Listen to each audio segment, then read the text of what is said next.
shot and a big shot because they really needed it at that time. Van Gundy called the play in the huddle. They came out and they executed it to perfection. Cutting their deficit to 6. Jackson against Childs with that little hook that's short. Loose ball, clutched by Houston. Now Jackson has to be careful here that he doesn't take everyone else out of the game trying to look for his own offense. I think that's a great point, Isaiah. Sometimes you get preoccupied. Johnson. See, the presence of Patrick Ewing inside makes the shot, draws the attention of everyone, and now Larry Johnson is free on the other box for an easy layup. Reggie. Can't answer. Childs has it. They can cut it to 2. But Childs lost it. Jackson to the floor to recover. Starks all over him. And a jump ball.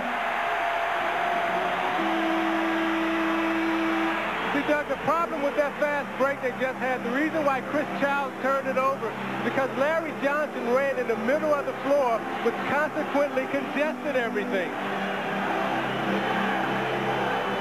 John Starks doing a little counseling to Chris Childs. That's sort of scary within itself there, but... So what he's saying to him is, hey, maintain your concentration, keep cool. But Larry Johnson should have not run in the middle of the floor because that congested everything, which consequently left Childs with no place to go. Starks with the height advantage. The ball not in the air, they leap anyway. This one's legit, and Ewing has it. See, I go right back to Ewing right now. But a whistle blows before anything can happen. And Indiana foul. It's Derek McKee, and that's his 3rd. Only the 2nd team foul, so Indiana has done a good job in this quarter of not committing fouls, so New York will have to inbound the ball with a new shot clock.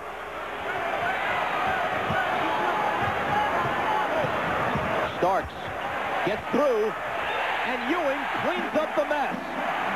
Whenever New York has played well in this game, it's because of dribble penetration. They've gotten into the lane, forcing help, and then they've gotten second shots. Sometimes the first one won't go. Patrick Ewing with the easy follow-up. I think, Doug, Patrick Ewing has finally got his confidence, and he's starting to feel a part of this series. Look for him to really assert himself offensively and defensively right now. Mullen, tough shot. Got it.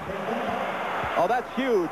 In the first 2 games, the Pacers got very little from Mullen and Mark Jackson and won anyway. Today, Mullen has 16. Jackson has 8 with 7 assists. The Childs has to be smart enough right now to put the ball in Ewing's hands. There's the swing. Put it into the post. Patrick on the run. Hits another one. He's feeling it now. You can tell by his bounce, his rhythm, his momentum has shifted, and he's feeling very confident, and he's being guarded by a smaller McKee, and he feels like he can do anything he wants inside the post. 16 for Ewing in his 2nd game back. Good pass to Miller from Best. Ewing came over to help and hit his hand on the rim. He hit his left hand. What they're doing here is they're going screen roll and trying to post the ball on the other side of the floor with Patrick Ewing. This time it's for Larry Johnson. Inside 30 seconds. It's Johnson, who has to give it up to Starks, who can't nail the 3. Now see, as a point guard, your big fella just scored 2 baskets. It's playing well for you. You got to put it back in his hands. You don't go to Larry Johnson right there. Best pounds it into the floor. They run the clock down, awaiting the last shot. It's Best to the hoop, and his pass is intercepted. They never get one off. The Knicks, who led by 5 at the half, then fell behind, closed to within 4 after 3. We'll be back after these words from your local station. You're watching the NBA on NBC.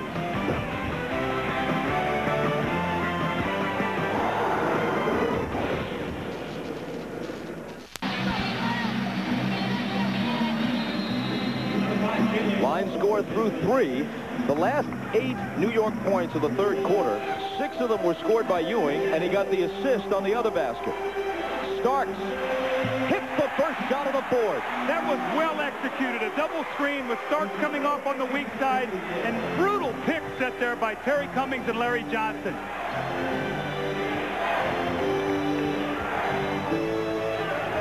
Derek McKee left alone from 20. Line drive shot is short, and an Indiana foul off the rebound. See, you look at Starks right now, who's energized. He comes out at the fourth quarter, makes a shot, and when he gets hot, that energizes his defense, rebounded, and everything else. He's such a guy that when things are going well for him, he can either get really high, but when things aren't going well for him, he has a tendency to get really low.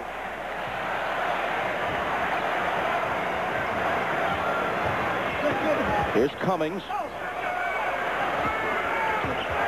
Johnson spinning in a crowd, can't hit. But the loose ball is taken by Mills. What New York is trying to do now, they did it to the end of the third quarter. They got McKee on Ewing in the post. Now they're trying to get Larry Johnson down in the low block with McKee playing. They think they can overpower him down there, that he's more of a small forward out on the floor. You got to put the ball back in Starks' hands right now because he's such a streaky shooter, and he can shoot you right into the game. If you're the guard right now, you got to put it back into him and let him see if he can make a shot.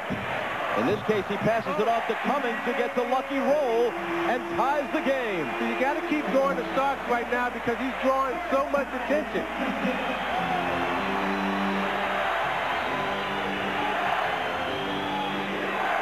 A new game and 10:40 to decide it. McKee on the drive. Antonio Davis back out to Best, and Travis Best hitting his first field goal, and it comes at a crucial time for Indiana. Well, Indiana has not got many offensive rebounds today. That was a huge one. That was only their 4th offensive rebound of the game.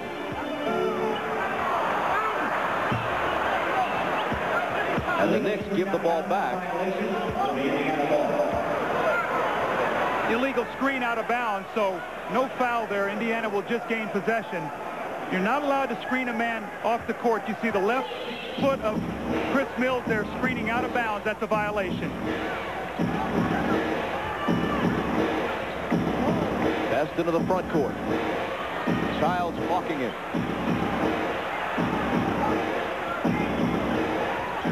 6 on the 24. Best trying to split 2 defenders, and he's fouled. Clock stops with 9:56 to play in the 4th. Look at the leading scorers. Certainly doesn't include Charles Oakley, who's on the bench now with 4 fouls. Here is Travis Best missing the leader, but Antonio Davis with an emphatic follow as the Pacers up their lead to 4. You know, when Antonio Davis was in high school, he won a dunking contest on a 12-foot rim. A small field of those able to dunk on a 12-foot rim. Chris Mills missing a 3. And Rose has it. Oakley on the Knicks bench. He's played 18 minutes. Has only 2 points and 3 rebounds. Best. Cummings has board position on McKee. When will Jeff Van Gundy come back with Patrick Ewing? He's got about a 3-minute rest here in this period with a couple timeouts. He should be well rested, ready to go. Starks fires and hits. John Starks reminds me of a guy I played with, World B. Free. Missed 11 in a row and swear he's hot. Can't wait to get the next one. His mentality is such, you got to keep him involved. And back to Patrick Ewing, Doug. See, now when Patrick comes back, you wonder if he's still in his rhythm. He had a nice rhythm going. I think the rhythm is more important than the rest for him. Offensive foul as Jalen Rose throws the elbow. After the 3 by Starks, the Knicks are within 1, and now they have the ball back. Do you know how hard this shot is? Watch John Starks. He catches this ball, drives it, pulls back, and shoots it. That is an unbelievably difficult shot. And Starks has a dozen. Put it back in his hands and ride him.